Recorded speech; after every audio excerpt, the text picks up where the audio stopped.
Hi, welcome everybody. I'm so happy you could be here today. I think I know everybody. I'm Felicia Rubenstein. I'm the founder of HAYVN, and we are thrilled to have this event today. At HAYVN, everybody has been here before, I think, right? So you kind of know what we're all about.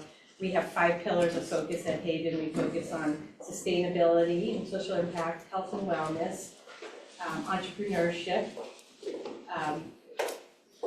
focusing on helping women, supporting them wherever they are in their personal and professional journey, and randomly on marketing too, because we have a lot of groups in these areas. And sustainability and social impact is really close to my heart. We are a B Corp, and so that means about doing business as a force for good, and we are associated with the state of Connecticut. How many organizations are there now that are B Corps? About 30. 30 in the state of Connecticut, like Athletic Brewing and Bigelow Tea, for some of the big names, and Grace Farms. So we are happy to work on making change in that area. Today, this is our 3rd year doing this session, and we're really thrilled to have Dominique Johnson here. I'm going to we've gone and met with her at the Capitol as well, and she's been super supportive of what we're doing. I don't want to spend any more time talking myself. I want to pass this over to Lisa Miniter, who's going to do some introduction, and then are you going to also have everybody introduced? Yes, okay. Absolutely. Okay, great. I'll just introduce some points right now, and then after that, if each of you can just mention your name and what you do, and if you want, where you live, and then from there we'll dive into the presentation. I run the sustainability programming over at HAYVN. Again, my name is Lisa Miniter, and as Felicia said, this is our 3rd annual session. We call it the 3rd annual government outlook on sustainability, meaning the policies and progress to date this year, and then what we could expect as an outlook next year. I view this also as a very rare opportunity when we have this, because you rarely get this kind of quality with a state representative and all her knowledge that she's going to share with her views. But in addition, we have Q&A. So that kind of together to me is a rare opportunity you don't see often. And of course, in addition to being a state type of presentation, we will, of course, because many of you are county residents, we will include Fairfield County with topics as well. We want to make this as interactive and relevant for all of you. And so with that said, in terms of some of the topics, just to get a bit of a flavor right now, we will be covering the Connecticut clean economy, as well as the clean energy outlook, maybe a few other things more relatable, like stormwater runoff, flood mitigation, water contamination, very potent topics, and that will be covered, as well as, dare I say, our ever-increasing electricity rates. That will be talked about as well. I think we're number 3 in the nation. And then one other topic that we will touch on, I find quite interesting with what I'm about to say, is the congestion in our corridor of I-95. Everyone knows about it. We go through it, and in particular, Bridgeport to Stamford, that I-95 corridor.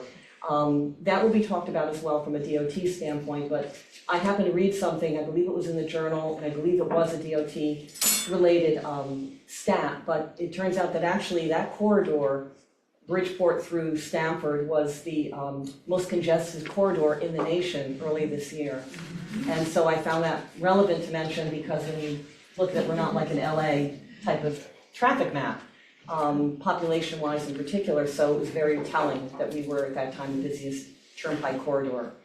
And also one other point I just want to also bring up, some of you may not be aware, I know some of you are, but we are in our 3rd year of this sustainability programming initiative. And we're very mindful at HAYVN we do this with themes that we feel would best resonate with all of you. It's obviously a very diverse sector. It's ever evolving, lots of subsectors, so we try and work with those subsectors, again, that would best relate to you, whether it's business or personal. So with that said, I did want to mention a few themes that we've done in the past. Some of them may resonate with you, and if they do, we've got many of them, double digit, already in the HAYVN website. It's in the event site. They're all recorded, like today. They're also on our YouTube channel. So here's a few just right now, just to give you a flavor, and if it does, again, I would encourage you to go to the site. One of them is, this is our second annual, it's on sustainability in residential building. We called it Build and Design Trends that Transform Nature in the Built Environment. That was a stellar panelist. One of them is sitting over there, Kate Brooks. We had a sustainability interior designer, the lead architect in residential sustainability in the state. And then we had a builder in sustainability, quite potent, it's recorded, and that was one example, and that was our second annual. Another one, just reflecting again the diversity of our themes, touching on even here, but eliminating chemicals, empowering water stewardship. We had that, two really stellar presenters. One more that also I think is quite diverse and obviously critical is, it's called Refashioning the Future of Conscious Consumption with a Lens on Fashion, and that had to do with the tremendous clothing waste that's going on and the landfills. And again, all the adjacent spaces, again, stellar presenters. So if any of that resonates, I would again suggest trying our website or YouTube channel. There's many more. And so with that said, we are delighted to have Dominique Johnson. Oh, okay, I'm sorry. And then we'll get into the program. But what we'd like to do now is, again, if everyone can please say their name, if you like what field you're in, and we'll just go around the table, and then at least everyone will have kind of at least a slight intro about who we are. I'm Lisa Miniter, and I run sustainability programming at HAYVN. I also work primarily in regenerative agriculture in the carbon sector on the strategy-focused consulting level. And that's me, and I live in Fairfield County. So if you'd like to... My name is Natalie Tallis. I am an environmental advocacy. I started along with Juliet and one other woman a company and organization called Darien Greenway that is trying to get Darien Town Hall to put the environment at the beginning of any development projects rather than playing catch up. So far, we're still playing catch up. So I'm Juliet Kane, and I'm part of this group as well. I'm also with you of a state advocacy group called Connecticut Advocates for Trees. I've served on 2 working groups for the Governor's Council on Climate Change. I'm the co-founder of the Darien Pollinator Pathway. I'm an advisor to the Land Trust. Okay, thank you. Thank you. Hi, Dee Dee Romley. I'm a retail business consultant. I work with small retail businesses and consumer businesses or startups to help them scale their physical footprint. And I live in Darien. I'm Jen Gorin. I started Impact with Partners, which helps companies become certified B Corps. I'm in Westport, where we have a bunch of certified B Corps that companies can speak to. Excellent, thank you. Hi, my name is Daniel. I have a business where I offer architectural design services and I'm in Norwalk. Ginger, and I'm part of Tidal River, which is angel investing. So we look at a lot of environmental or carbon footprint. And also my son is in sustainability consulting at LEK in New York City. Hi Ginger, it's been a while. Good to see you again. Kate Brooks, interior designer, with focus on, like Lisa mentioned earlier, on sustainability and healthy materials in our interior environments. I'm based in New Canaan, but also have a desk here at HAYVN, so I'm here every day. Good afternoon. My name is Shannon O'Toole-Janderko. I'm the president and CEO of the Greater Norwalk Chamber of Commerce. Lisa came to one of our events last week and invited us to come today, so we're happy to join you. And Dominique is my state rep, so I'm in Norwalk, and I always look forward to hearing anything that she has to say, so thank you for having us. Of course. Hi, my name is Kevin. I'm also with the Greater Norwalk Chamber. Norwalk born native, had a restaurant for about 8 years, and the struggle of that was always like how to be more green with takeout and all that stuff. So it's always a big struggle with small businesses in that aspect. So I'm here to learn.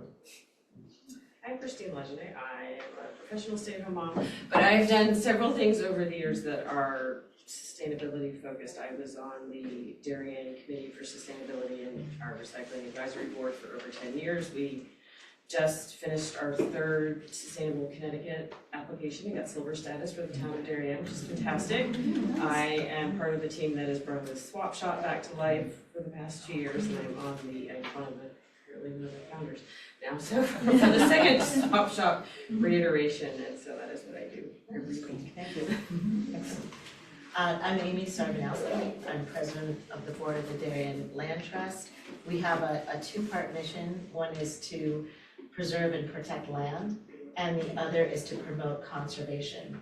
And so we're working a lot on the conservation piece right now.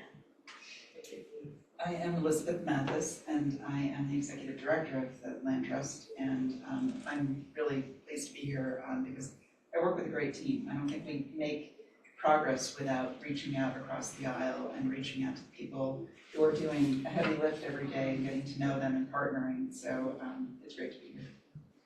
I'm Sam Cherubin. I'm author of a forthcoming book on climate change impacts on health called The Crisis is Here, Predicting Your Health in a Changing World, hopefully coming out November, December. So from Norwalk, very happy to be here. Hi everyone, I'm Leslie Kumar. I'm the events manager here at HAYVN. So what I do is help plan and run and organize events such as this. And thank you so much, Dominique, for being here today. And Lisa. You're quite welcome. And Carrie McDevitt, I'm a consultant with Impact Growth Partners as well. I'm a B Corp consultant, and I was fortunate enough to have helped HAYVN through their certification and recertifications. Happy to be here. Thank you. Thanks for that. Okay. Yeah, I actually just want to say one thing. We have on December 2nd, our holiday pop-up.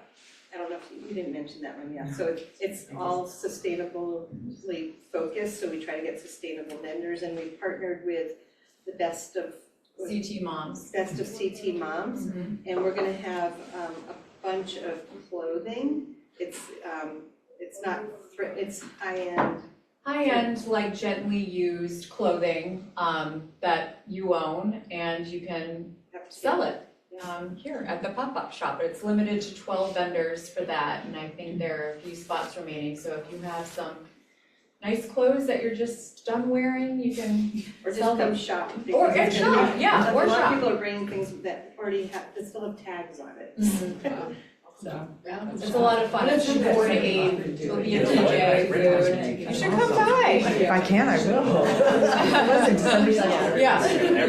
December 2nd. I think it's a Wednesday. Okay, I did feel like dancing last time. I like this from 7 to 6. Oh, They were that playing. It's a Tuesday. Okay, We're just I'll missing the just go. strobe light. Alright. But I really did. That sounds fun.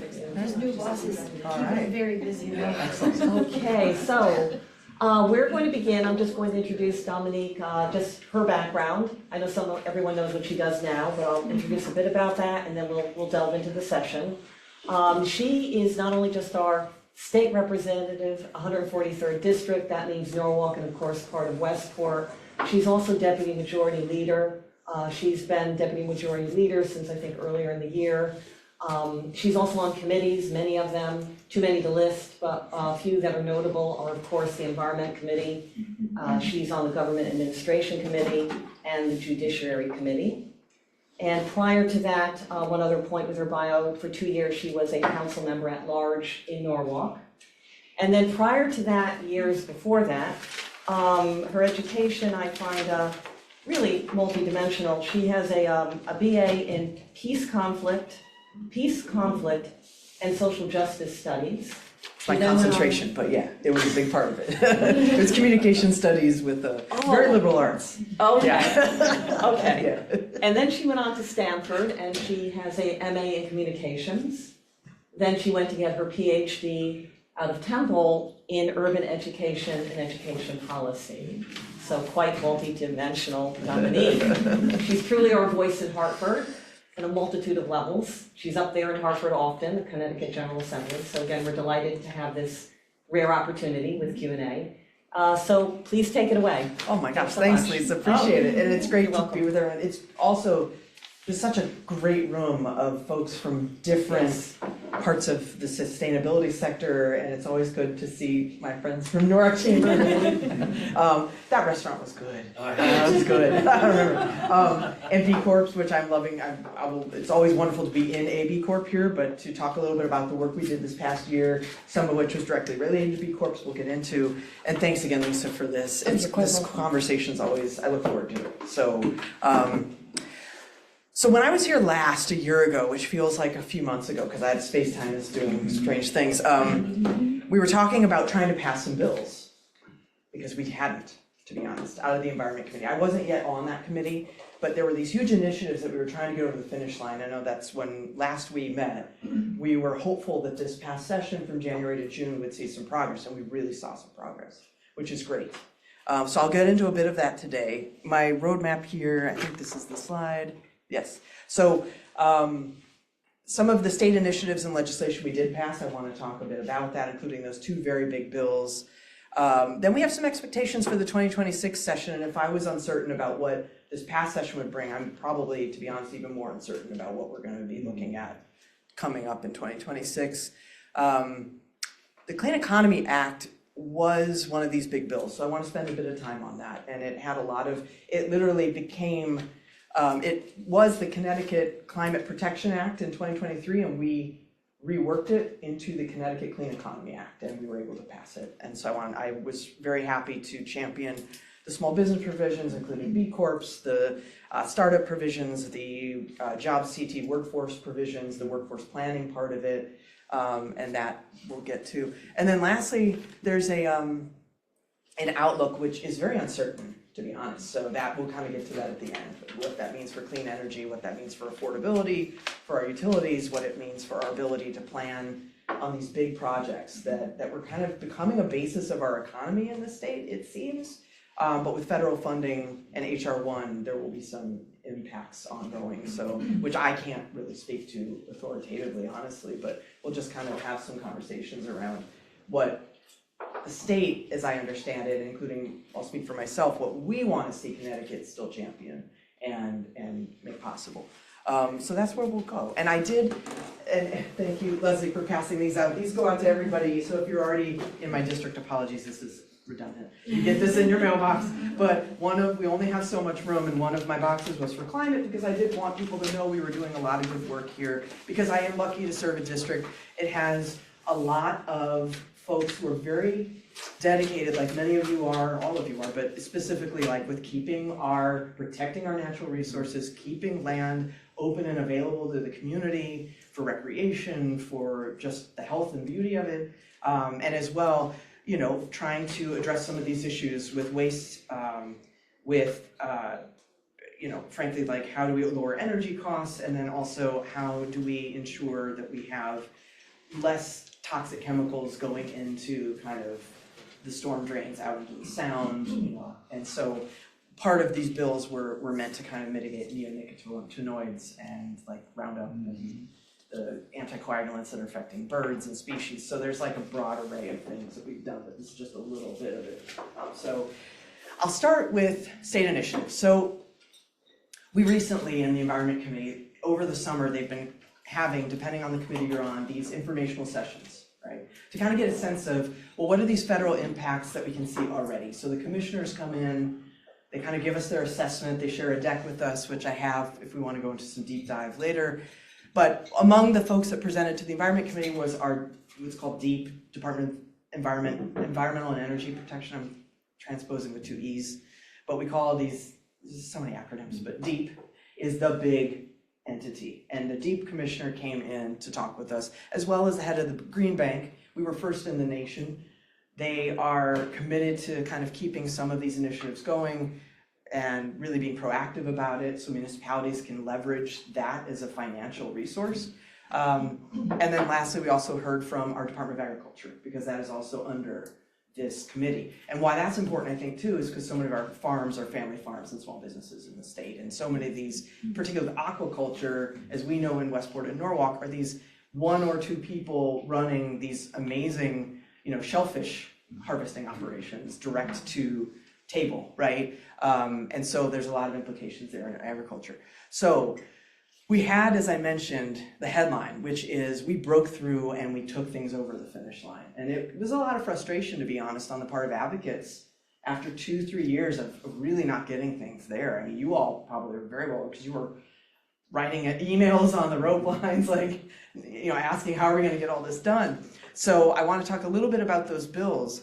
And I can't yet really tell you, the chairs of each committee have a lot of authority, as they should. So our chair is a fantastic representative out of Madison. His name is Representative John Michael Parker. He just started this past term as chair. He's really fantastic, and he's been doing great work across the aisle, which I think makes a lot of this happen. To be honest, he is right now trying to organize his agenda for what we're going to see, but a lot of it is based on kind of where do we go from here, given that we had a very successful session the past several months. So I'm trying to think, okay, so I kind of flipped 2 and 3 around, apologies. So I'll set up, I have less to say about my expectations, to be honest. I'll just front load that, because what didn't pass, right? We had a big food waste bill. We had a plastic waste bill. Will they return? We don't know. We know there's a municipal recycling and waste crisis. Everything feels like the term crisis I don't want to overuse, but there is starting to be massive issues with municipal bottom lines, right? There's starting to be issues about people, I know in Norwalk we had to kind of re-envision, there's been a little bit of a controversy around the new red-topped garbage bins because we're not making enough money back for our recycling anymore, right? So it's becoming really expensive for us to have our waste hauled away. We're also seeing, like, to Kevin's point, right? Like, businesses want to be green, but then there's a lot of food waste and plastic waste. How do we help them as opposed to penalize them? I think this is a big ongoing conversation with a lot of people coming to the table and a lot of lobbyists kind of, we're not getting there on certain compromises is my impression. But we're gonna work at it, because I think a lot of the advocates, particularly in Westport, and they've been really vocal to me, and I'm grateful for that, because this is a really important issue on multiple ways, like economy, locals economy, and also just for the planet. Then, as I mentioned, farming and aquaculture, there's ongoing issues. Some of these relate to the fact that we have invasive species that we're trying to manage. Some of this related to the fact that the health of the sound and the health of our rivers, especially out east in the Connecticut River, is of a big concern. And just locally, where we've seen an increase in water quality in the sound over the past few decades. But how can we keep that going? Because it's led to this burgeoning industry of particularly small oyster farmers in our area, and connecting with the restaurants and making this really a great ecosystem, literally, in our business and our hospitality industries. So I imagine we might see some, like a Department of Agriculture bill that helps our farmers. We had a huge farm bill that passed, so that's another great thing. And I think there's been really good business like incentives and tax breaks for folks in that bill. It does a lot more, but that was a great bill we passed too.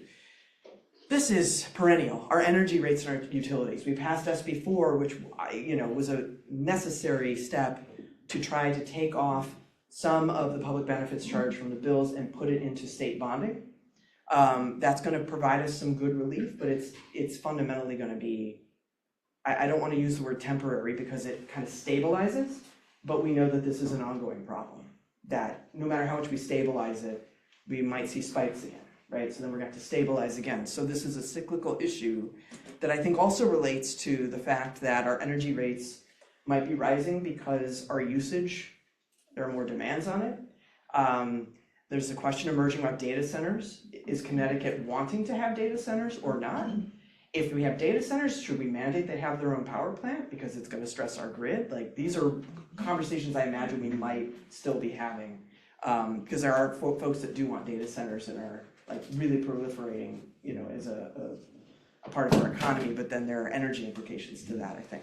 And lastly, stormwater. There's a lot of conversations in municipalities, not just in our county, about do we need stormwater authorities? Does it, do we need to start really raising revenues to decouple our storm sewers and our storm drains and our sewers when there's overflows, which with our old architecture, especially down here, well, I guess all over the state, but given the density down here, there's real implications for that.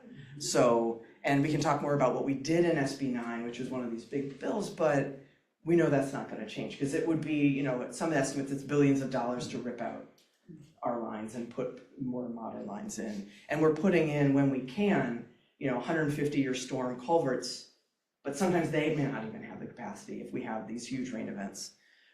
So those are ongoing issues. We will likely, I assume, see something. These are very general. Then there's ongoing infrastructure work, which we live with every day. You see those signs everywhere, paid for via the Bipartisan Infrastructure Act. And so we're really spending out that money. And you see it in Norwalk with the Walk Bridge. You see it everywhere in Fairfield County with complete streets work going on, which means your roads are getting narrowed because it's slowing down traffic, but then you're putting in sidewalks, but then it's changing, I guess, people's feel on the road, and it's a real adjustment. Like in my neighborhood, the roads are narrowing, it's an adjustment. So there's a lot of this work going on that I think DOT, as we were discussing before, is really trying to focus on walkability and bikeability as a means to try to incentivize people to get out of their cars. Because like we said, we have like Southern California traffic down here, fundamentally. Which I try to say up in Hartford. I don't know if they believe me, but they need to come. They look at me. Look, we have great restaurants. I was like, yes, and we have Southern California traffic too. And then the idea of clean energy and its stability in our future. And that is something I don't have the crystal ball. None of us do. But from what I understand, we've been really lucky that the Revolution Wind project, thanks to the governor and others, was able to continue after a stop work order was placed on it. But that's just kind of, to me, a case study about the instability, potentially, that is afoot. I don't know if anybody has any questions about this, because it's all a little speculative at this point, because we don't go into session until February. Yes. What was the last bullet that you were talking, you just said something about what stopped and now it's starting Oh, again. yes. I'll kind of revisit that at the end, because it's, Design project in, off the coast of Rhode Island and Connecticut. yeah. I'm sorry, what? The wind turbines. Oh, Yes, yeah. there was a massive wind turbine project Okay, got it. that Connecticut and Rhode Island went in on together. We're trying to regionalize. And because the federal administration is not a big fan, to put it mildly, Let's just put it mildly. there was a stop work order put on it. So we were really close to getting it done, and then there was a stop work order put on it. And so these are gonna put turbines, or putting turbines out, as she said, like in the Rhode Island Sound area, yeah. So Revolution Wind, I guess, is the name of the project, the company.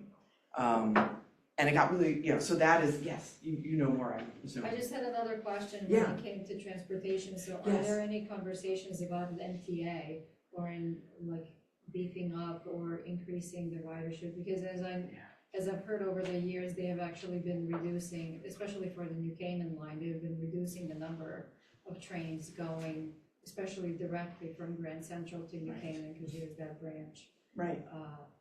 If there's any of that at all on the table. To be fair, I'm not on the transportation committee, Yeah. but I can find this out from the chair.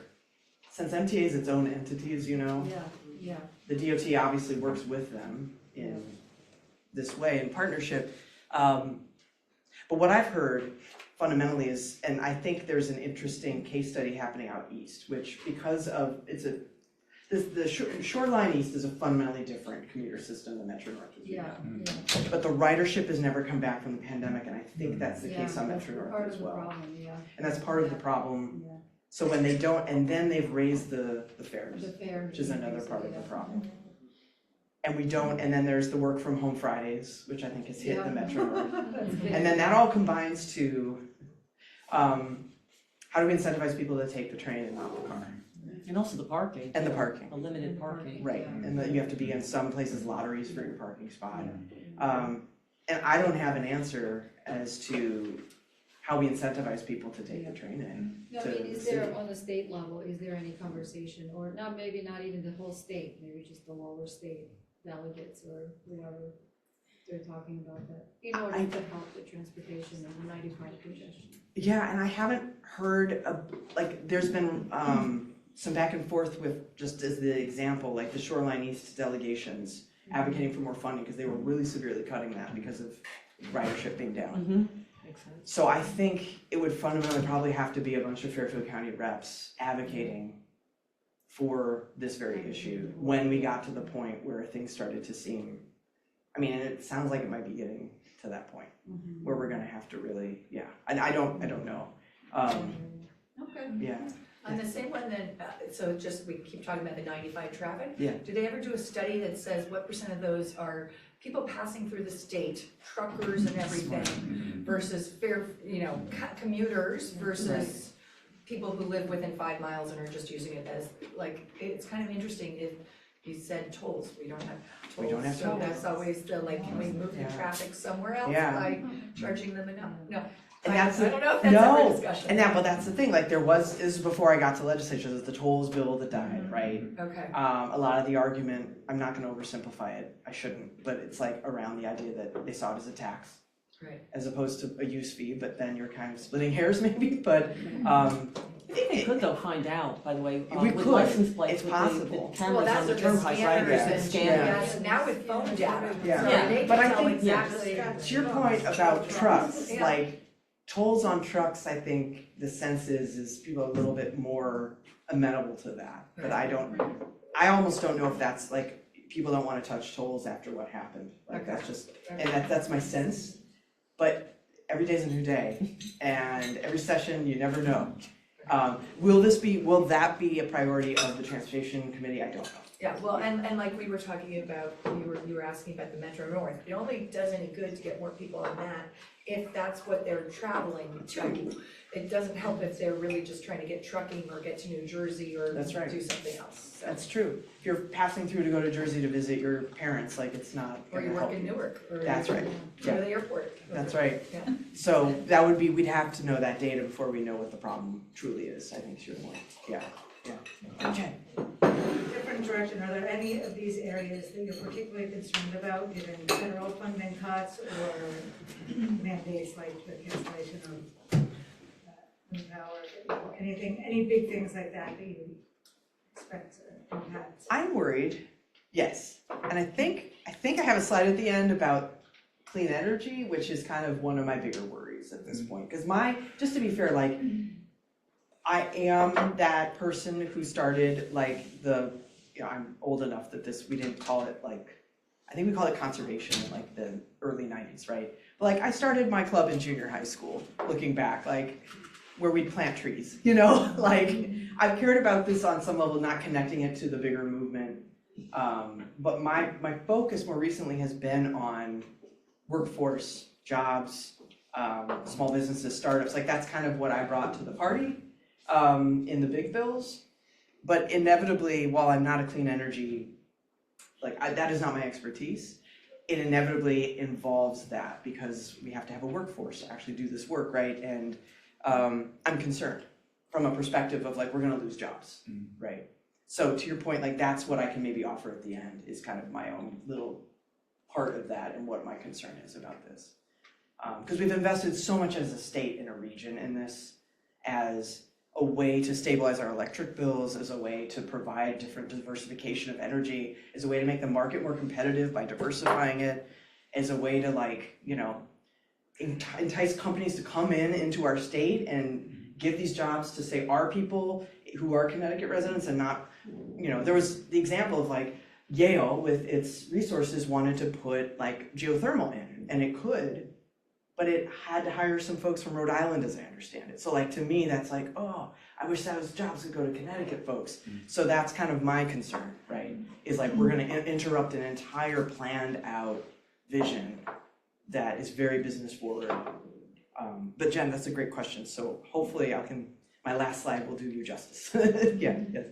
I'm curious if there's any sort of interest in or conversation around emissions and specifically the fact that the state has an air quality issue for a tiny state, and also specifically, we have an idling ordinance that is not enforced anywhere I've ever seen. Is anyone talking about this? Not the idling issue, but that's a good segue for me to go to what we did in this bill, because we did address, now, like we do have the worst air quality in this county in the whole state, right? So like Fairfield County has a vested interest in this air quality, obviously. And then we also have, to your point, right, like a greenhouse gas like goal that was not really adjusted for a while, and therefore our regional neighbors were kind of being more ambitious. So we used this opportunity, what was HB 5004, we called the Connecticut Clean Economy Act, to make our goal more in line with Massachusetts, with Rhode Island, and so forth. So we did say we wanted net zero. We had to obviously push the date out, but we were trying to make that within the next 15 years.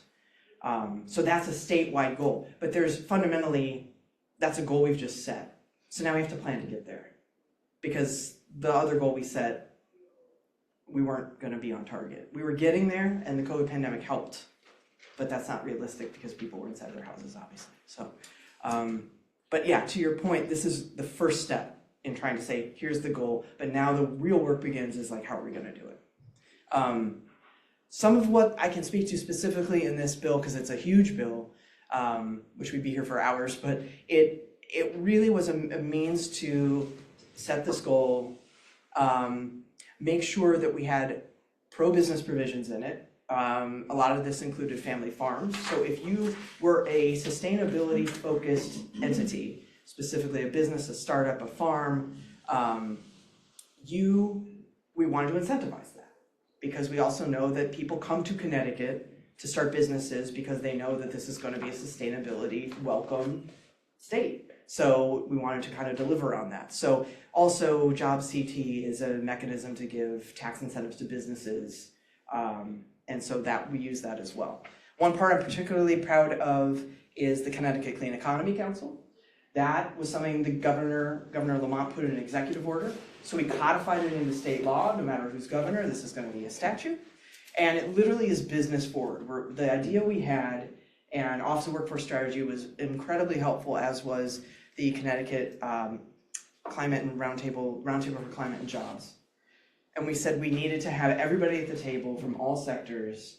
It's in the legislation, I won't list, but it's a laundry list of like all the people at the table who we need: business, education, the workforce, drivers, unions who oftentimes do this work on these large scale projects, things like that. And they're all going to be at the table to build out a plan so that we can meet the need for clean energy and the economy, and not leave people behind. So part of that is the more we transition to, say, heat pumps, or the more we transition to wind or solar, we do not want people left behind who work solely in fossil fuel only. So a lot of these companies, though, there's one in my district, Govt, they do a really good job of like diversifying. So that's the kind of business we want to help, right? Be at the table. And they're not a zero fossil fuel business, but in my impression, like, we're in a transition, right? We don't want to force people out of work without somewhere to go. It was what was driving me for this. So I think that was a big part of the plan. Going back to B Corps and startups, this is close to my heart because Westport is the B Corp capital of the state. And you all are a B Corp. And I believe in the mission in Connecticut. I know the Be Local, and what I've been seeing and working with you all, you really are exemplary in this space, right? And you also provide such an important touch point for the fact that you can do better business, right? For-profit business. And we wanted to make sure that we incentivize people who wanted to start a B Corp, that they had something. So waiving registration fees, so we're ongoing working with the Secretary of the State's office. I know we've been in conversation about what we can do next, and I'm really excited about that because I think it's a model a lot of people don't necessarily know about outside of Fairfield County. So a lot of my colleagues and I, one of my colleagues who's Rep. Shannon, who serves Orange, Milford, and where the Big Bigelow Tea warehouse is, right? We're trying to and Athletic Brewing, actually, he's got two huge ones. We're trying to spread the word just about what these are and why they are so important for our as a sector in our, in our economic kind of growth and health in the state. So we want to hear from you all as B Corp members, like, what do you want to see next?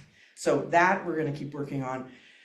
The 5004 bill also had a lot of stuff in it that are about nature-based solutions, right? How can we encourage municipalities to put in berms, to do natural flooding, to do pollinator pathways, to natural flooding barriers, I should say, pollinator pathways, rain gardens, just like encouraging them to think about ways they can make it, cleaner water coming off the streets. Do you have impervious pavement that you could put into your project?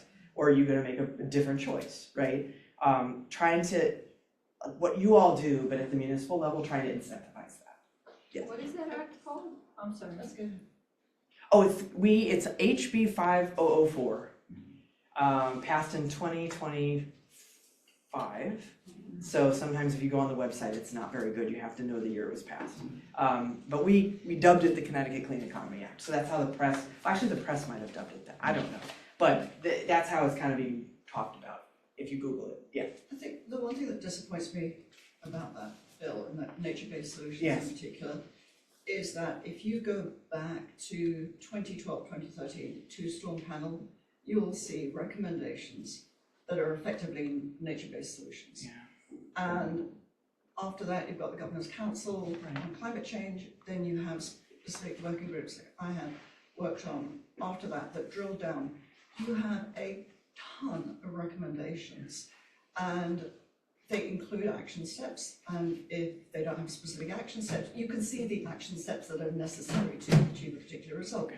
So my disappointment last year was a lot of good PR stuff about this wonderful environmental, but when you look at it, it's just going to be another report that is going to have more recommendations. And what I understand that the legislative speed is glacial, but this is, glacial. I mean, we're talking 13 years, and you go back to the two-storm panel, it specifically recommends undergrounding and debunks the myth around the cost of that the utilities say it's too expensive to do. But I guess my biggest, first of all, it's that, the repetitiveness of yet another report that is going to be then digested, and then someone else is going to have to say, well, this is what we can do. All of the suggestions are out there. So in my view, I don't think we really needed that. We needed somebody over time to pull out those recommendations, and it could have been done. I mean, I've just recently stopped trying to do it myself, and I'm stuck right now in 2012, and I'm just flabbergasted that everything that I particularly care about is there. Anyway, I mean, I just, it bothers me that it takes that long, and then you see specific legislation like the neonics bill, like the second generation anticoagulant.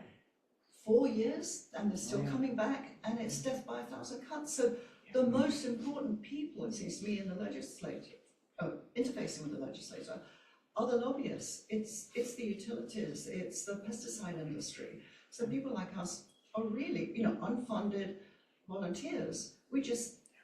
What do we do? That's a great question, because you're not wrong that these bills get compromised, and then watered down. For a lot of advocates, it's kind of like, well, why are we even doing it? Because we know what we need to do, why are we doing another study? So I empathize with that. And I don't have a good answer, because there are very powerful lobbyists for very different, and I would say industries, but also you don't know where they are until you've done something, and then they take notice, right? And then you're like, oh, they don't like, so then we have to negotiate that part out of the bill, or something becomes a study, like you said. And I honestly don't know the answer, because sometimes bills will die in the dead of night, and you'll make assumptions that it was because just something was unworkable for a very specific interest or entity. And we are in a real pickle with utilities because of, as you've read in the paper, right? Regulatory drama, to say it nicely, as well as the fact that we have these quasi-publics that aren't really publics. They're corporations, and there's a ratepayer shareholder issue that I don't know how we break through that. But I think, to your point about nature-based solutions, I don't know the specifics about why the utilities were maybe against your recommendations, because I wasn't aware of those recommendations from 2012. But maybe that's something we can catch up on after. But what I'll just say is, if some entity does not like some part of your bill, you'll find out, or your bill will die. Or it doesn't get anywhere. Or doesn't So, get anywhere, I mean, yeah. we presented to the Environment Committee 2 years ago, suggesting that a bill, that we just more or less given up on undergrounding, so we were asking the utilities to do compensatory mitigation. Just replant what you take out. Well, thank goodness you did that, because in Norwalk, I know, we were able to do that with Eversource, when they would cut yeah. trees, But you know. it's negotiation by negotiation. Exactly. It's municipality by municipality. That's So right. it depends on the ability and willingness of your tree warden or your That's right. selectman. It's not a state mandate. Correct. So, and Eversource, plays games. And a lot of municipalities hate mandates, right? They want to make their own decisions and not be forced to kind of go with the tide, right? Yes, but if you're directing the legislation at a utility, then no one bears the cost except the utility, so it shouldn't be a budget issue. And you can start to, just having them replant, they take down more than 20,000 trees a year, so just having them replant is consistent with the state's requirement for nature-based solutions. And the state gives out grants for tree planting, but effectively allows, effectively allows this destruction by DOT as well. And one thing that you've mentioned that made me think about something related is the public benefits charge on the utility bills. Because all of this sustainability work was put onto, not all, I shouldn't say that, but much of it was put onto the public benefits. So we were paying for it as ratepayers, right? And then that became intensely political when the bill spiked. And this has become, sorry to say, because part of my job as deputy majority leader and co-chair of screening is to literally run the business on the floor. So I have very good working relationships with my colleagues across the aisle, right? And I believe that's the best way we can work is together. Some issues have become incredibly partisan. Some make sense that they're partisan, some like this, unfortunately, have just become partisan. But again, there is enough profitability, it goes to the shareholder issue that you mentioned. Right. Also CEO pay, there's enough spare money in there that it should not become part of the public benefits charge. So the question, I would say that we need to investigate as to why. Yeah. Specifically said that. Yeah. And so that's why this is irrevocably bound up in our utilities, because every green initiative that requires our utility company becomes something we pay for on our bills. And then, need to be well, that's the question. That's the philosophical question that I think if we really went there, I don't know if we could make any progress, but that's a question that needs to be asked. I mean, also, there's frankly not much media with the state being, I think, the third highest in electric rates. There's not, I mean, you have to really look for it, it seems. I don't think there's much noise on it, is my point. I think we used to be the highest, so if we're down to Now third it's- I think highest, Maine then is. we're coming down. We were 2 and now we're 3. Okay? It's that's still not great, but to your point, I hear about it from CBIA, the Connecticut Business and Industry Association. They send out a report with a lot of different statistics, and that's one that is mentioned in it. Yeah. I guess we've been talking a lot about 5004. I'll just mention a little bit about SB 9 because you mentioned the anticoagulants and all that. So that's been bills, good examples, we've been trying to pass for a very long time. But a version of it was put in SB 9, which was the Senate's big environmental bill, which also didn't get across the finish line last year, but it did this year. This was a bill that actually, as I understand it, was based on a lot of what Norwalk is doing in terms of trying to identify very flooding-prone areas affecting our businesses and our residents, making sure municipalities have resources, but also are given incentives and also some scaffolding around how they can identify these areas in their own cities, that we can give them funding to address it, and frankly, to make sure that your planning of conservation and development in your town or your city includes plans for flooding mitigation. Are you going to be building in these places that are going to be underwater in 5 or 10 years? And let's revisit that idea, maybe, right? So SB 9 also had the neo-nic provisions. Again, to your point, these weren't as strong as the bills that came in on their own, but this was the version we could get passed. But it is glacial. That is the literally best word. It is glacial. There's a lot going on under the surface, but also it moves so slowly. It's incremental by design, which I think sometimes is great when you don't want to move too fast, too rashly, but in moments like this when we're really behind on a lot of things, It's immensely frustrating. So SB 9, if you want to look that up, was also a 2005 bill, I'm sorry. And it has a really, like, if you live in a place that likes what Norwalk is doing, take a look, because maybe these are things that your municipality, Norwalk just got its gold certification because when I was on council, one of the things I really wanted to do was push for a climate action plan. Like, we talk a lot about sustainability and banning straws, which is great, but also what are we gonna do when people's houses are getting flooded and the businesses are being flooded out on Water Street or Main Street? Like, let's take a bigger view on this about flooding mitigation and you know, given the fact that we all know, well, in the data, I haven't really triangulated it, but I've been given data that suggests that Norwalk and Westport are 2 top 10 municipalities, and many of them are in Fairfield County, where the sheer amount of damage that our sea level rise alone, not just in a freak storm, is gonna cause, is in the billions, right? So this is why we're doing this, to say, like, let's try to mitigate what we can now, so we're gonna lose millions and not billions. What study was that? Well, I can't corroborate it. It's, I was given the data by the Center for Climate Integrity, but I haven't verified it, but I've seen it on other data from NOAA, but back when that data was more accessible. So that's the other issue, is like, we need to kind of build our own resiliency local, Yes. and our own sense of what we see, and how do we make sense of what we're seeing through data, because I don't know if that's a kind of an implication. I don't know if we're gonna be able to trust some of the resources being put to what used to be available for us. We might need to provide our own resources in terms of data. So what this means moving in the future, because I wanna make sure we have more time for Q&A. We've already talked a lot about utilities, but you know, part of the reason we've tried to diversify our utilities is because we know that our costs are too high. And we can't be over-reliant on the natural gas coming from Canada because we're at the end of the pipeline, and it makes it incredibly expensive.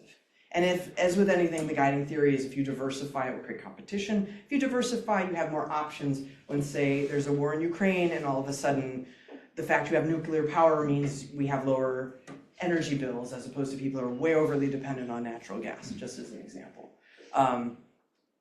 The revolution wind stop work order I've also mentioned, I don't know if this is the new reality, because on any given day, there was a legal action that got them back, bless you, that got them back to work. We had leadership from our governor and our attorney general and others, and I know the governor was really active in making sure they could get back to work. This also sends a message, like, we want to be, I think the sense is we want to be a state where if you want to do this work in your business, you want to start a B Corp, you want to create a clean energy startup, you want to do this work, this is kind of what drove me, come to Connecticut. Like, we want to help you do this work because we think it's valuable for our economy, and we think it's valuable for manufacturing, and we think it's valuable for, like, this is what our people generally like, is like cleaner air, cleaner water. Like, we like the trend we're on. So the trend line to continue, let's incentivize business, and you know, let's incentivize as part of our economy. But if we don't have the federal funding that we were using, that really might shift things. Like, we're seeing how much federal funding being stripped, like with the SNAP benefits as an example, can overnight affect, right, our grocery store's bottom line. Is what we're probably going to see, is what I'm seeing in the projections. It clearly affects your family's bottom line if you can't eat. It's going to put a strain on our nonprofits, right? And those folks, as we know, those are folks in jobs, right? Who they themselves may not be able to afford the rent around here. So if we're basing our affordability and the fact we can actually stabilize, right, our electricity bills, our anything really we're paying for in life, if we're basing that on diversification, HR 1, we just got the analysis from the state government about it. There's real implications for clean energy and anybody who wants to do work in a clean economy sector, I think. We just don't know what they are yet because they're pulling funding out. We're seeing its effects, but I think this is perhaps just the beginning. So for me, this is when state law meets federal policy changes. So back to Jen's question. Right, we can do only so much, right? I'll use the example of civil rights. If the Supreme Court decides that something that we as a state has said is not constitutional or is not allowed, and the Supreme Court says, no, your law is unconstitutional, we literally can't change that. Like the Supreme Court says so. So if I take that principle, you know, because there are some things we're a little bit worried about, that there's some cases coming up that really could affect us, and no matter what we legislate, there's litigation, but that may or may not be successful because then the Supreme Court has decided. So if we start seeing federal policy changes, that's one thing, but if we start seeing court action fail, that's a whole other thing, because I don't know what kind of recourses we're gonna have. So we can bolster our economy, our clean economy here. We can invest in wind, we can keep solar going, but if we don't have the incentives coming, like the solar for all incentives, for example, your EV credits expired at the end of September. The solar incentives are expiring at the end of this calendar year. So if you're thinking about getting solar, you've got like a month and a half before all that goes away. And we don't know if it's coming back. And so all these things people were trying to do to keep their, power bills down in their homes, to be greener, to be like cleaner, to move it forward, there's gonna be real implications because the money just will not be there. It's the power of the purse is really being utilized. Because there are just folks that are just not about diversification, clearly, is my take on it. They want certain energy sources being the dominant ones and perhaps the only ones. And this is, again, just my perspective, because I'm not afraid of diversification, because I think the market can kind of, we'll figure it out, It's kind of like, to me, that's the beauty of having choice. But a lot of people kind of want to narrow the choices, is how I see it. So we don't know, bless you, we don't know how much we can hold the line. Is kind of my take home. And we're just beginning to see it. And thank goodness the stop work order was lifted, because that gave me hope that we have a little bit of agency here as a state to kind of decide what we want to do investing in businesses. If people don't want to invest here, that's one thing, but I think we want people to invest.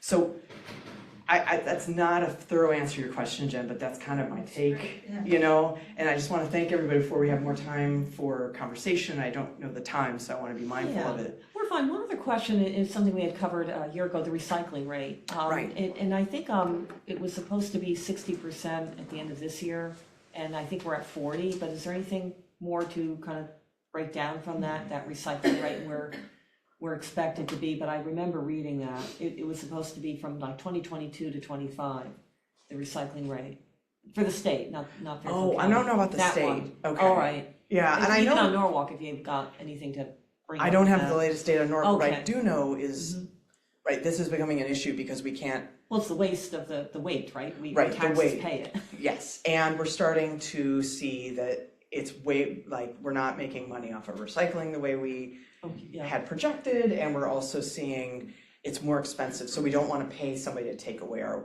it's like when we're trying to do something beneficial and we have to pay more to do it, the incentive is not there, right? So, and it's just put into our tax bill, exactly, right? We don't see yeah, it. yeah. It's the and invisible tax. And that's the thing, it will increasingly, like if this gets more expensive, the money will have to come from, I don't know, yeah. Well, can't you just have producer responsibility, like you have for tires? It's a I didn't mean to interrupt you, but we did do a battery producer responsibility bill, like EPR, I guess is like the environmental producer responsibility. So that's becoming very prominent. Like we did one for batteries, we did one for tires. So I think that is, and with all the tech waste, I think that's catching on.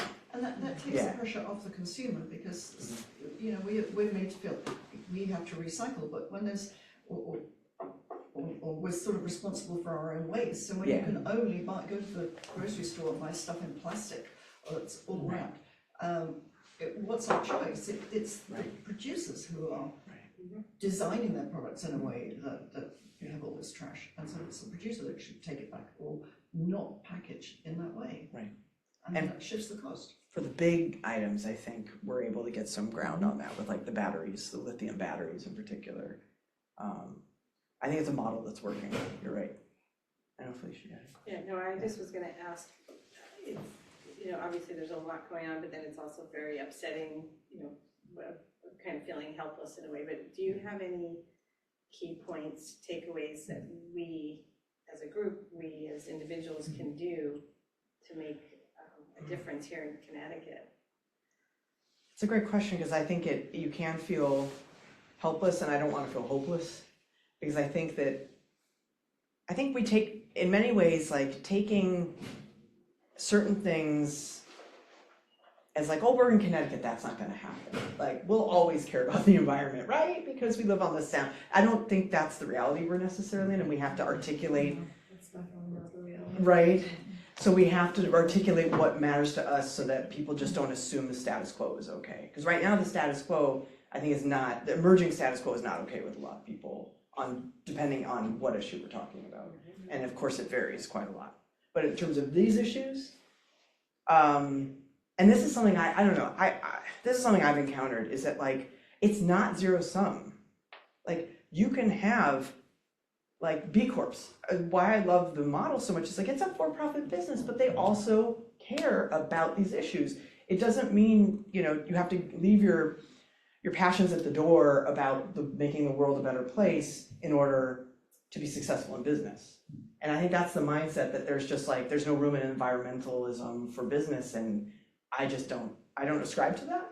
But I think that maybe is an idea that like, if we can say that, you know, there are certain things where our destinies are linked, right? Because I often talk about the fact, and I try not to be hyperbolic, but it's like, and to give credit to Earth Place in Westport, they do an amazing job, as you all know, with like education of the little ones and just general environmental education. But they've said, and I think this is a very powerful statement, that like, anytime we have the hottest summer on record, right? That's gonna be their coolest, probably. Yes. And like, that just chills, I don't have kids of my own, but I have cousins. That chills me to the bone, right? To think that like, we're just not stepping up to give them literally a planet even that isn't gonna be so, like, I don't know what it's gonna be like when my cousins are like my age, right? And that makes me, like, I think that kind of 7th generation idea is not really how we're planning. And so I wish we kind of could say that like, you can care and still make a profit, and you can care and still like, you know, but again, some of this is coming from interests at the federal level, right? I think the fossil fuel industries are very effective at lobbying, very effective at funding, you know, our legislators at the federal level. But people need, this is a really long answer to say that like, we're passionate and we need, like, that passion has to get translated to people who can make decisions. Because otherwise they're just going to assume that we're kind of just, oh, well, we'll just take it. Or, well, I guess there's nothing we can do. But there are things we can do. And if they're not listening to us, that's on them. But I think that that's the surprise factor, is I think they'll be very surprised that certain places in this country, Connecticut being one of them, cares about all these things at once. And they're just going to assume it's a bunch of people who will, you know, are stereotypes. And I think that does us a disservice. I don't know if that, I went off on a tangent, Felicia. I know we can vote. Yeah, you can vote, true. But also just like share serious stories. Like, your businesses are amazing, right? The things you care about matter. And we like, even if none of this fixes like this mentality shift that says it doesn't matter, we know it matters. And we are a state that has at least some agency over what we can make decisions on. And because a lot of this has become so political, and I think it's taken the people out of it, like the fact that we want to pass down an environment for our kids, the fact that like there's really cool startups doing amazing stuff. Don't we want them to like start in Connecticut, right? Like, that's the kind of narrative that I don't hear a lot, which is why I want to amplify what you all do, because I think that is, to me, a very crucial missing voice, right? That's my biased like opinion. But yeah. Do you have any bills that you're thinking for the Environment Committee that you are going to work on between now and February to introduce? That's a great question. If you have ideas, I'd love to know them, because that's the best ideas come from you all. We have ideas. Okay, great. And then I can help kind of find, there may be somebody already working on that idea that then I can connect you with, and then I can help them, you know, as best I can champion.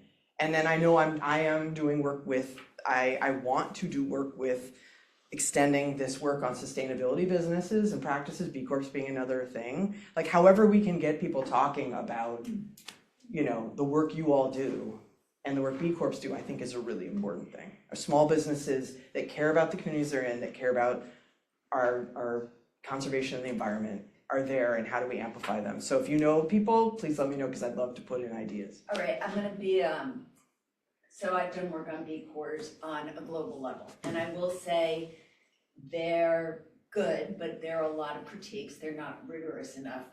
And a lot of companies do their own check when they apply things, but they rely on the companies to kind of provide oversight.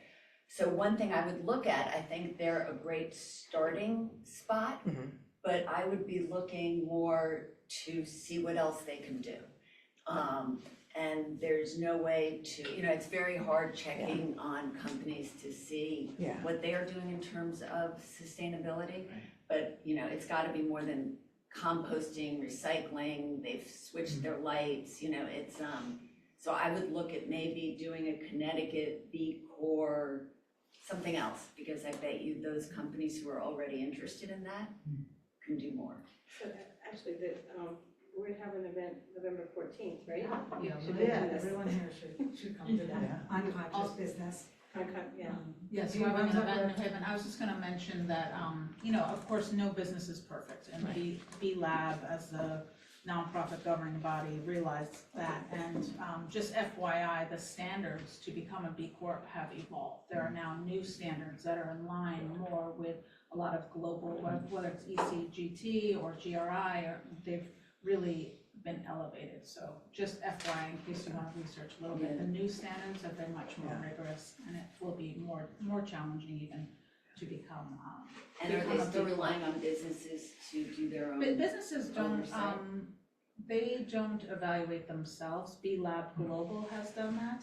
However, now it's switching, so the third-party auditor will be reviewing the B Corps. But I mean, certainly looking at, there are 10,000 certified B Corps in the world, 30 here in Connecticut. I would love to double that number. That number has increased from probably, let's say, when Jen started Impact Growth Partners, there are probably 6, 7.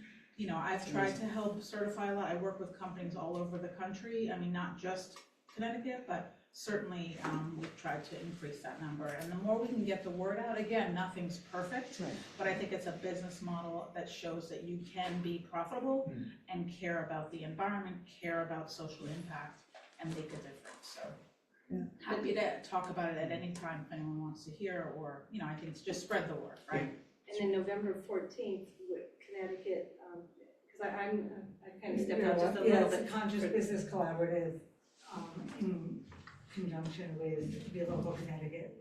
There's an event in New Haven, just with thought leaders. The Secretary of State is going to be speaking, business leaders who are B Corps, but also just conscious business leaders. And I guess that's what I would say to you, Dominique, is there are businesses, and maybe we can help find them, that are not B Corps, that haven't gone through the process, but do lead with environmental sustainability. So, and those are businesses that we should be supporting also, and maybe someday they will become B Corps or benefit corporations. And then on the flip side, there are certified B Corps that are doing, more than that baseline for the environment, like even Athletic Brewing. Their water conservation practices are deeply engineered to how they operate, and they spend a ton of time on that, and they also do a lot of work with the trails. Two for the trails, right. Sorry, I'm a subscriber to. So those are the things that, in addition to the headline messages of B Corp, to your point, is like highlighting the specific things that they do that actually make their business better. It makes it more profitable for them and also more attractive to some consumers. But in the end, it's really about the profitability. It's really finding those stories, which is key. I think stories is key. Like a better answer to your question, Felicia, is like we have to amplify what matters to us through the stories of how it affects us in our lives, right? So we're not just this abstract. Because I think right now a lot of people are just like we're seeing past each other, not even through each other, and that's been a great source of, I'm quite sad about that, because I think that like our civic life is dependent on us being able to kind of get a sense from each other about what we all kind of want collectively and how it doesn't have to necessarily be mutually exclusive, right? So your story is really powerful. When you come to testify, it's the stories that sway legislators. It's that one story about that one tree in your neighborhood, or it's that one story about how your business can do even better profits by looking at your water conservation. It's like those are the things that matter to the legislators. So I can't imagine it only matters to us. So the story, the power of your storytelling and why it matters in a real tangible way, I think, so that we also write our own stories and other people don't say, our stories for us such that we don't care, right? Yeah. I have actually two questions. So one is, when you mentioned that the state doesn't make as much money on plastic recycling, I wanted to ask, like, why and how that is? And then another question was gonna be, with the tariffs changing pretty much daily and now hitting the building industry and especially my interior design industry, do you see any movement in Connecticut where there are businesses starting or growing their manufacturing business in either the building or furniture or anything interior design related, or interior materials? I don't know, flooring, you name it, all sorts of different things. Well, I've heard, I can't speak to the data on statewide plastic recycling. I just know that from what I know from a local level, that ground is shifting in terms of it not being as, it's more cost prohibitive now, right? Is it that like people and residents are not recycling, or is it, I don't know, like tariffs on China because we used to export all of the plastic I think it's to both. China and then import cost of recycled exporting. plastics? Yeah, I think it's the cost of hauling the trash out of state or hauling the recycling out, because we do send a lot of our trash out of state, Yeah. and that costs a lot of money, so the haulers, That's part of it. it's part of Well, it. Plastic can't actually be, you can make it into clothes, you can make it into something else, and it's still shedding in our water and we Right. wash it, so Yeah, it was meant to hang around forever, yeah. and it does a good job. And we do see that then in the microplastics in Yeah. sound and all that, and Yeah. honestly, the recycling, as I know locally, we were having a lot of wish cycling, right? People would throw stuff in the bin and it actually wasn't recycling, so that would add to the cost, because then there had to be sorting done on the other end. And then a lot of people are like, well, I just read in the paper that China's not, just throwing my recycling away anyway, so I'm just gonna throw it in the trash. And so all of that kind of combines, I think, to something. And then to your second question, I've heard very preliminary reports about the effects of these tariffs potentially in just the raw goods and materials, and how there's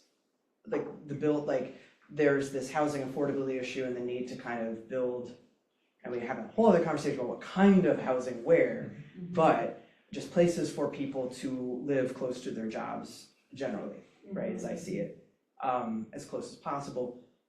And the cost of the building is gonna go up. And then that cost has to be recouped somehow, which means it will, may not even be attainable housing, let alone affordable. So I'm concerned, but I don't have strict data, and I can get that. I could ask to find it, if you would like, I could do that, yeah. No, because I mean, from what we're hearing, right, from the federal government is that the tariffs are supposed to incentivize domestic manufacturers to expand production. So have you seen any of that happening in Connecticut, at least at an infantile? I don't know, that's a good, I would like to know the answer to that question, I don't know that. I can know find that it it's out. going to take like a decade to build up Yeah. that industry to the levels where Right. they used to be, 30 Right. and 40 years ago. But like, is there any conversation, any movement, and I don't know, and I don't know if it's too soon to see it Right, and it might attribute be it too to soon, that yeah. actual, like how we Yeah. attributed the causation to the tariffs. That's a question I'd like to know the answer to, because to your point, right, that's why I wanted some kind of planning. Like, we can set all the goals we want for net zero and all this stuff, but if we don't actually plan to get there, we're just making these proclamations to make them, and like, we actually want to put action behind it. So I don't know, because I think it's probably too soon. it's probably too soon, yeah. But I'm worried about it, like you are, that we didn't have the planning in place, right? When you kind of like make a drastic change, but you haven't planned up to it to on-ramp, then we're in a different situation than if you plan to on-ramp, yeah. And Kate, I could be wrong, but I thought most of our building materials were imported in, so whether it's steel, cement, concrete, wood, from Canada, so with the tariffs, I mean, it just, escalates it further to the low carbon equation of that, low carbon wood, cement, et cetera.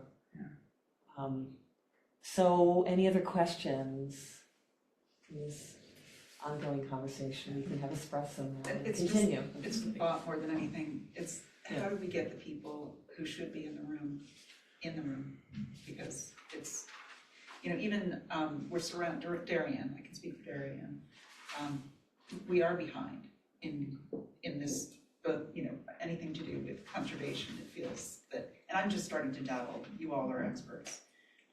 But it just feels like Darien is behind, but then I look at what Norwalk is doing right, and what New Canaan is doing right, and Greenwich. And so, it's kind of like, how do we bring the people that need to hear what you're saying up to speed? Would it be, I don't know, this may be a random thought, but I would think maybe to get better aligned with the private industry, so say with builders, with the building, what I just mentioned, but private. Sorry, I'm burst into tears. Okay, that won't happen, but private industry, wouldn't that be the way to, because they're so eventually powerful when those players get bigger and bigger. I mean, the extreme is like an oil cartel, but my point is the private sector, or maybe it's already been worked on then, but no, developing relations that way. It comes down to dollars, and we can give you a walk through what's going on in Darien, and there are all sorts of new high-density apartments that are putting about 1,000 new parking spots in Darien that are not green buildings. They're little things, but they're not, and they could have, right? The planning and zoning could have, the builders could have. Yeah, put it to a certain green code. Yeah. I think our regs are rooted in the 70s, except for whatever the developers have done to have planning and zoning tweak them to be more favourable to development, but definitely not to the environment. Well, the building standards have definitely shifted in the direction of buildings being more energy efficient. So that's definitely one aspect of it, but to your point, there's so many other aspects that have not been touched in, And just as well, because they leave the lights on all night. Not here.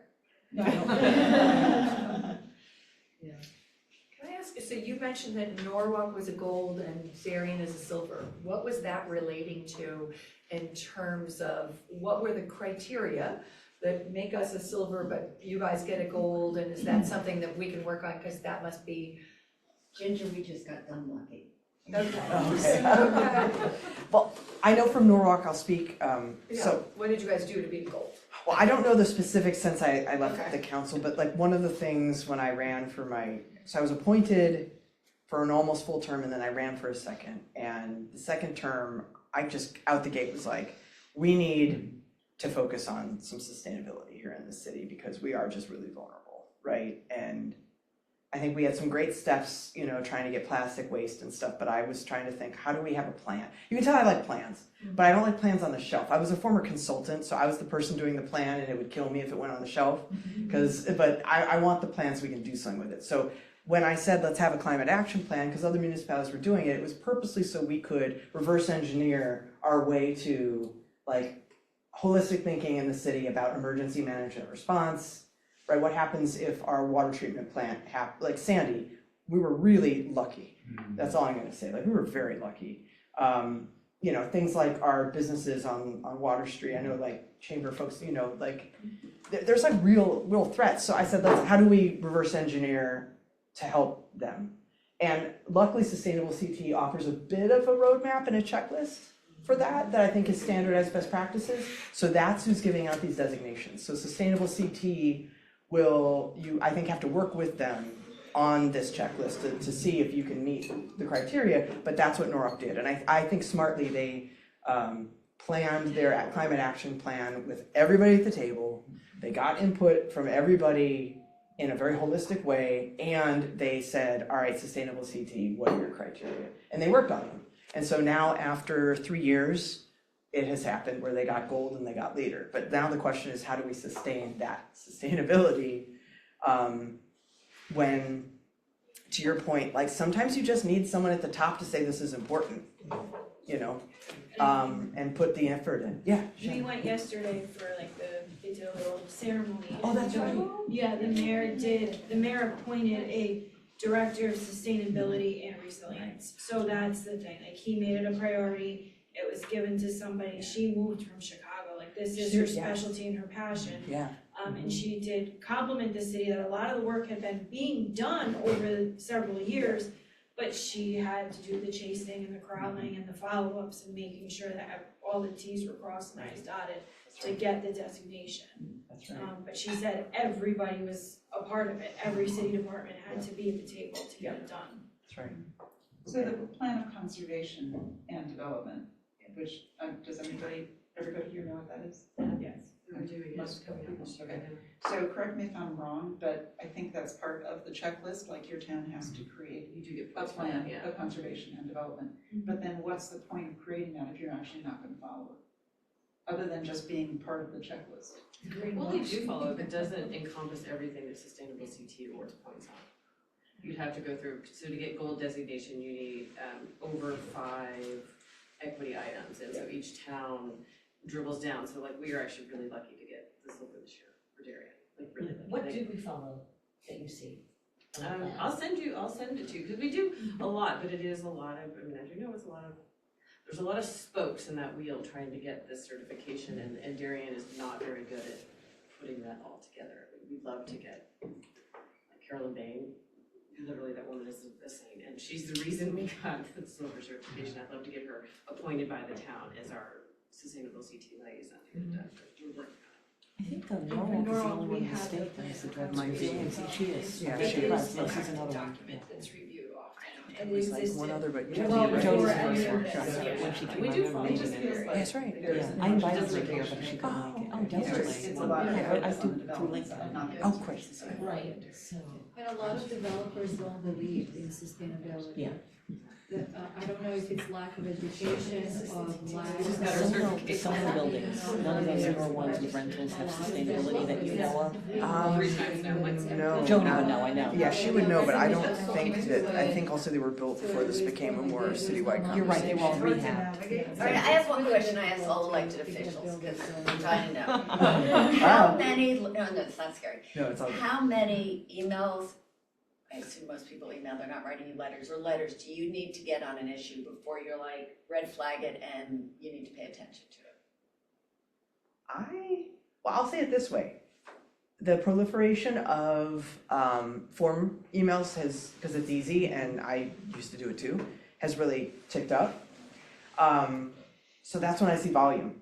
But how it is in my inbox is literally just person by person. And then sometimes you'll see like a local issue really pop up where I'm CC'd, but it's actually not my purview, because that's the other thing, is that like you have your local, your state, your federal. I don't know, I mean, I pay attention to all of them, but I think if you're saying that like there's a there, Right. probably like 2 or 3.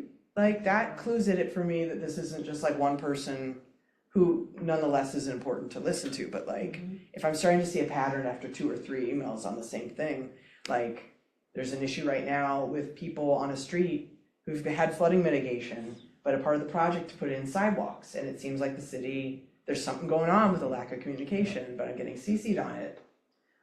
So that flagged it for me, right? But again, that's like a local thing that I'm watching very closely. But federally, Or emails, because these come Yeah. up a lot, and I've Yeah. heard elected officials say, don't do that. they do go to our spam. Like I literally spent like September cleaning out my spam from emails at the end of session because they just went to my spam. So if you have our email, even if you want to copy paste it into an email, that actually is better. That's like a good tip. Like if you don't like a bill, or you don't like a provision, or you really like something, because we always hear from people, not always, but the bulk of our email is like, I don't like that, but if we don't know what people like.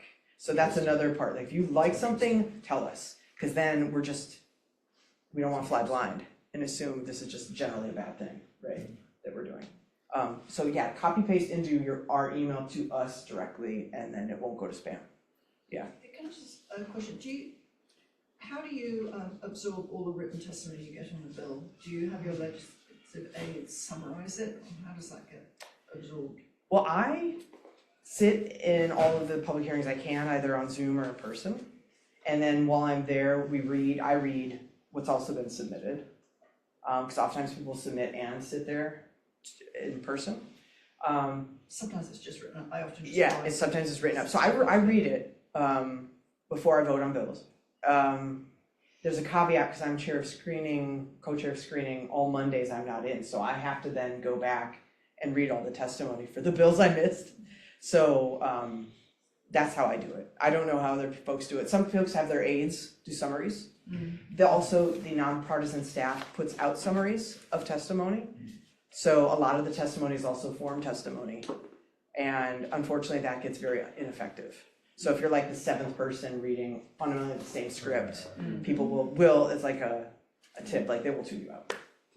And it'll unfortunately diminish the impact of it as a whole, is my take. I don't know, I'm just one legislator, but I just start picking up patterns that like there's somebody copy pasting from a lobbying firm or something that they were given, yeah. That was kind of my question. Yeah. So how outnumbered are we since, you know, the energy companies have huge lobbying organizations and we get, you know, whatever we can get behind us and get the new word out to comment on about.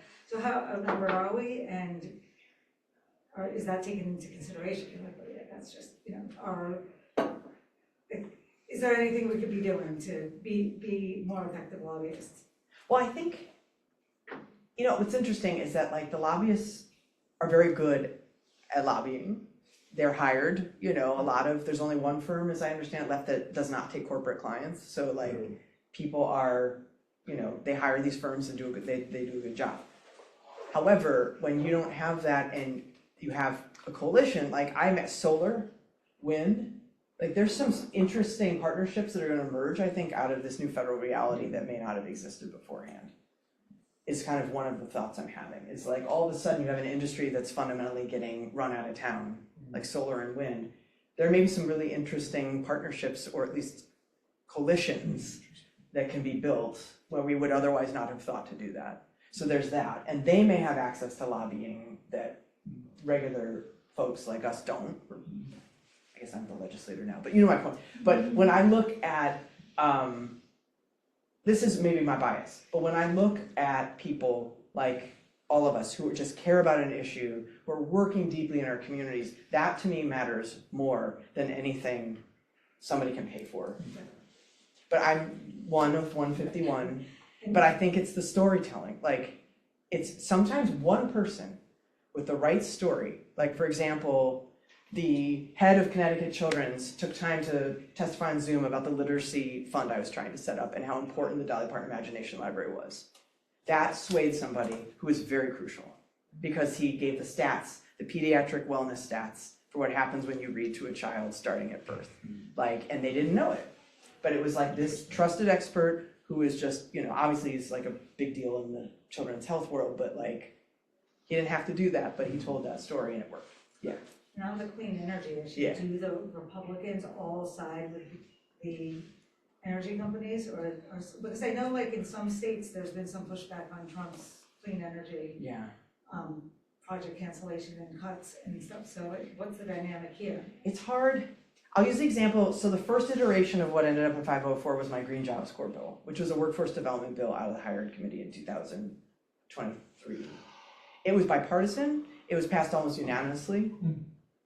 It was great.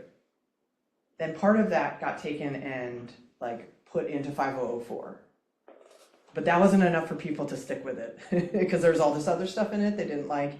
And I think, I don't know if it's driven by fossil fuel lobby or not, but what I can tell you, or even utilities, but what I can tell you is that like, unfortunately, sometimes these things are just like seen as democratic priorities, and you saw how the vote went down, and it becomes really party line. And I think on both sides of the aisle, if you kind of are not with the party on some, like 90-some% of the legislation we pass is still bipartisan, and I hope that continues, which is awesome.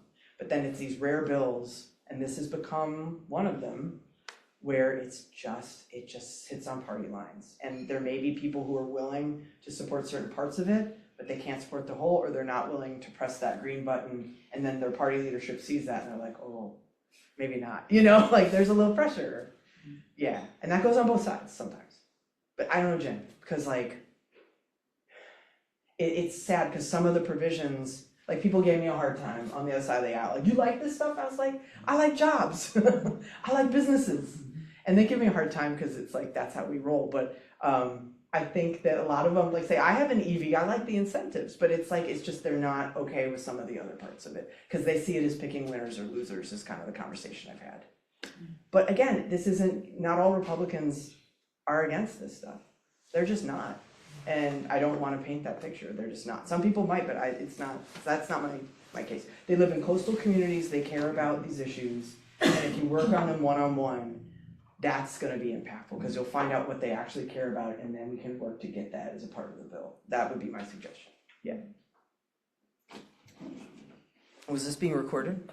Yes. Good. Let's do it. Any other questions? Sure.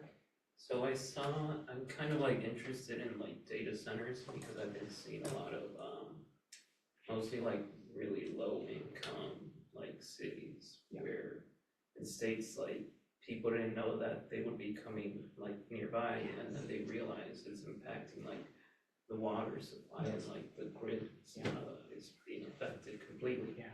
And I think I saw one in I don't know if it was Nashville or maybe in Missouri. It was in Tennessee, actually. Tennessee. So, I guess as a state rep, I'm just wondering, I heard that in those cases, locals didn't even find out about it until like it was further into construction. And they just like started doing it without like letting anyone know. So I guess I'm curious if that would ever happen here. I'm concerned about that, to be honest, especially in our rural parts of our state, where there's more room for these facilities, because like the biggest data center in the state right now is in my district, and it's in Norwalk, and it's not big, because there's not much. Now, I might be wrong, but like that was the case like a year ago. It's over by Norden Place, if anybody knows Norwalk. But again, it's not one of these massive warehouses that we see being built in like Middle America. There'll be hundreds. Yeah. Hundreds. I think there's an interesting through line here between like how do we use planning and zoning processes to front load and, you know, yes, this could be disabused by folks who just don't want, for whatever reason, don't want stuff. But like there, I think are real environmental questions that are raised when we can't build buildings from the get-go that have sustainability put in. The energy efficiency stuff is going well, but can we keep doing that? Yeah. And I think data centers, it's the same thing. I think there needs to be like, anytime a data center would go into a community, like it will drain the grid if they don't prove that they have their own source of power. It might drain water supplies, right? Or affect like the low hum that people hear when all of a sudden one's gone in next to there. And we're one of the most densely built up states in the country. So that is a real concern. I think we need to look at it. And I think planning and zoning needs to be vigilant, frankly, so they don't approve something and then they can't fix it, it's done. But I think I would be shocked if that's not gonna be something in the Energy and Technology Committee, which I don't sit on, but the chair of it is a Westport, my colleague in the delegation of Westport Rep Steinberg. But I know I've heard him speak about the importance of really calling the question about, are you gonna provide your own power if you're gonna build a data center? You know, because that can be devastating for our electric rates if we have to then carry that too. But you know, this is the future, and the amount that is needed for AI is just like, I'm learning, the more and more I learn about AI, the more I'm just, yeah, that's another story. But I think, isn't it kind of a rule though, and please correct me if I'm wrong, but if anything is being built on private property, pretty much nobody around needs to be notified.